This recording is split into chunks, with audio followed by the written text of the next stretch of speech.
नमस्कार, आप देख रहे हैं हरियाणा अपडेट और मैं हूं आपके साथ तान्या मेहता। फिलहाल हम कुंभाखेड़ा गांव में मौजूद हैं और आज यहां पर नामांकन भरने के लिए प्रत्याशी जो है वो पहुंचे हैं।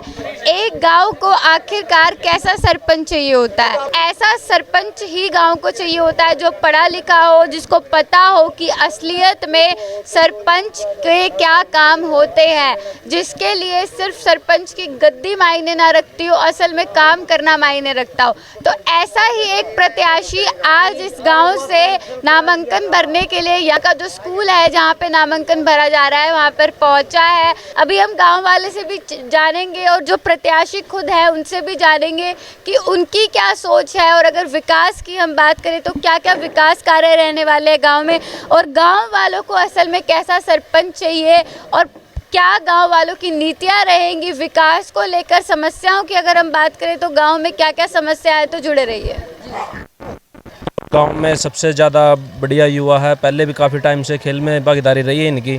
इनके जो बड़े भाई है वो भी कर्नल है फौज के अंदर, इनके पिताजी भी पहले स्कूल संचालक थे, इसलिए अगर बात करें तो इससे पहले गांव में कभी कोई पढ़ा लिखा सरपंच रहा है? सरपंच पढ़ा लिखा रहा है। नमस्कार सर, आपका क्या नाम है? सिकंदर। तो समस्याओं की बात करें तो गांव में क्या क्या समस्या है? पानी की है, सड़कों की है, जिम की है, खेल के ग्राउंड की है, बहुत सारी समस्याएं हैं। नमस्कार, क्या नाम है आपका? वीरेंद्र नाम है जी मेरा। जी, वोटर है आप गांव के, गांव का सरपंच चुनने का अधिकार है आपके पास, तो कैसा सरपंच चुनना चाहते हैं आप? पढ़ा लिखा, अच्छा पढ़ा लिखा हो जो। नाम है आपका? Thank you ma'am. सबसे पहले तो आपका बहुत बहुत धन्यवाद यहाँ पहुँचने पर। मेरा नाम धर्मेंद्र है और मैं एक स्कूल संचालक हूँ। जी, तो ये बताइए सबसे पहले गांव में वोट कितने हैं? 1550 वोट है हमारे गांव के अंदर। और अगर हम बात करें तो कितने प्रत्याशी ने नामांकन भरा है? नामांकन तो अभी तक किसी ने नहीं भरा, लेकिन 6-7 प्रत्याशी है जो चुनाव लड़ रहे हैं। अच्छा, मतलब 1500 पे 6-7 प्रत्याशी हैं जो लड़ रहे हैं। लोकतंत्र मैम, आपको पता है कोई भी चुनाव लड़ सकता है। कोई भी, बिल्कुल। तो अगर हम बात करें तो आप क्या नीतियां लेकर चल रहे हैं इस चुनाव में? मेरा मेन मुद्दा एजुकेशन है, क्योंकि एजुकेशन ही ऐसा वेपन है जो क्या कर सकता है, समाज को सुधार सकता है। तो मेरा मेन मुद्दा एजुकेशन है, रोजगार है।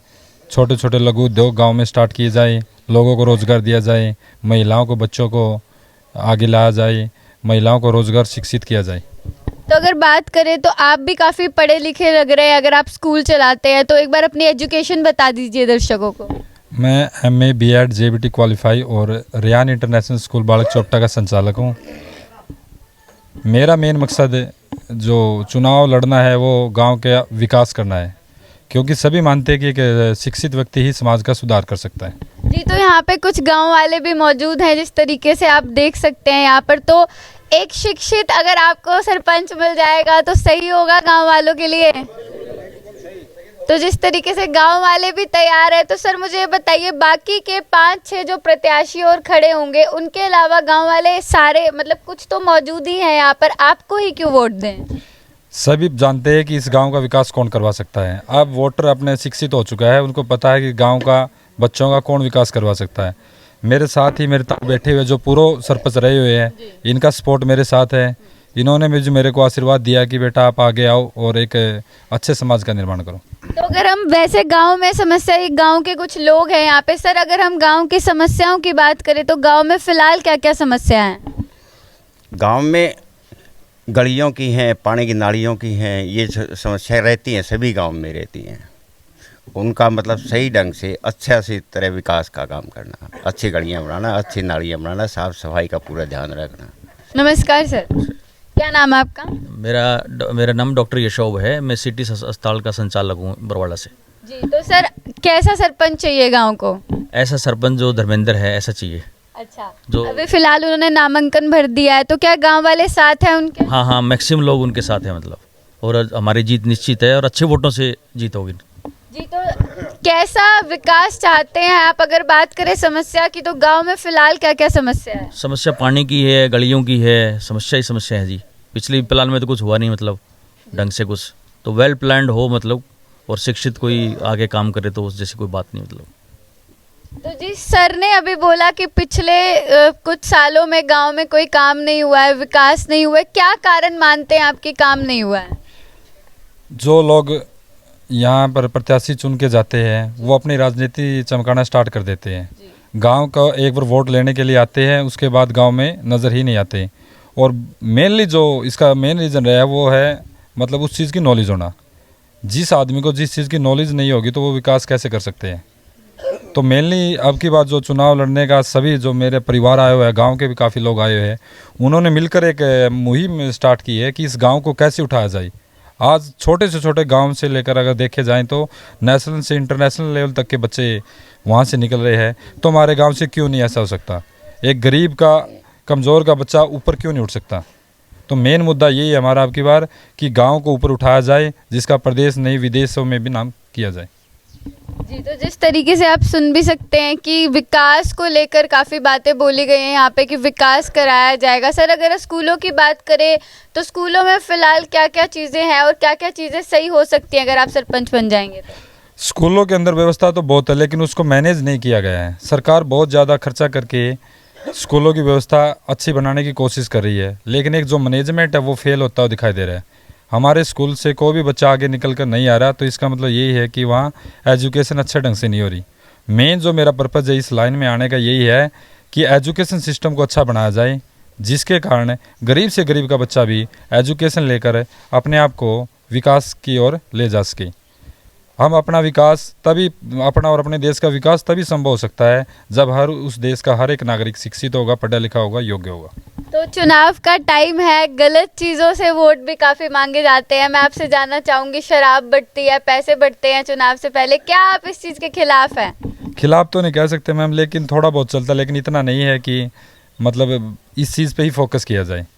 वैसे तो सभी अपना रिझाने की कोशिश करते हैं भी कैसे वोटर को रिझाया जा सकता है, लेकिन अब मैंने पहले ही बता चुका, अब शिक्षित हो चुके सभी, उनको पता है कि उसकी वोट की वैल्यू क्या है।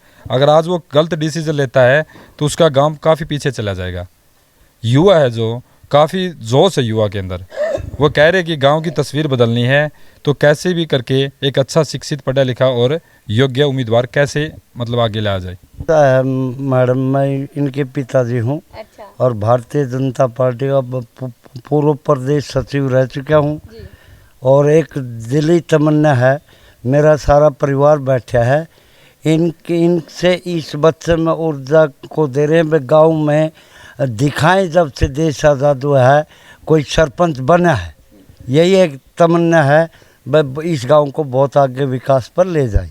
दो दोस्त हैं, एक ही गांव, एक ही गद्दी, और इस गांव में सरपंच बनने के लिए आपस में लड़ रहे हैं। नमस्कार सर, क्या नाम है आपका? विनोद नाम है जी।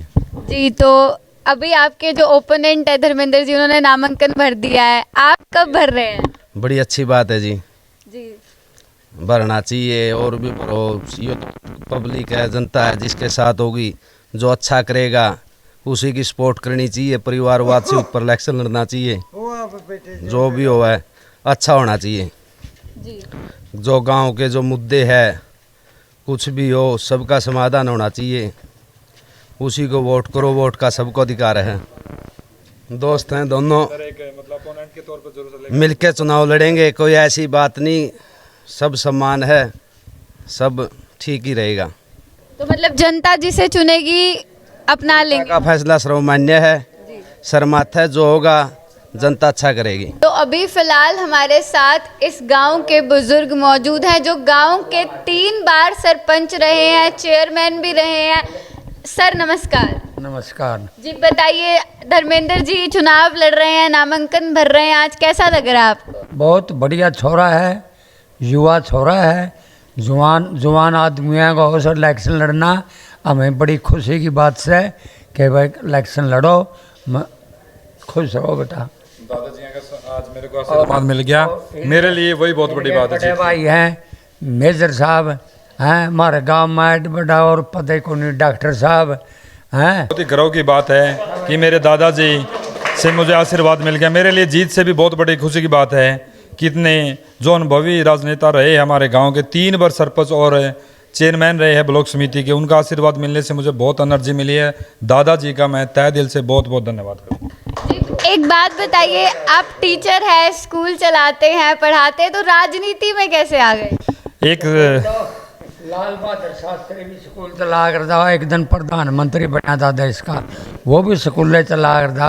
स्कूल चलाना तो सबसे अच्छा बड़ा काम से बच्चों को शिक्षा दे, भविष्य तो उन्हीं पर दारोमदार है, बच्चों पर। ठीक है। दादाजी ने बहुत अच्छी बात बताई, लाल बहादुर शास्त्री के साथ एक टीचर के साथ तुलना की है। यही बात मैं कहने वाला था, एक टीचर होता है वो समाज सुधारक होता है, और एक राजनेता होता है वो भी एक समाज सुधारक होता है। तो मेरी कोशिश रहेगी कि समाज का कैसे से ज़्यादा कल्याण किया जाए। और बहुत ही आज मेरे खुशी का दिन है कि दादाजी का मेरे को आशीर्वाद मिला है। उनके साथ, उनके अनुभव के साथ मिलकर अगर मेरे को प्रत्याशी चुनते हैं तो मैं गाँव के विकास के लिए तत्पर रहूँगा। Thank you.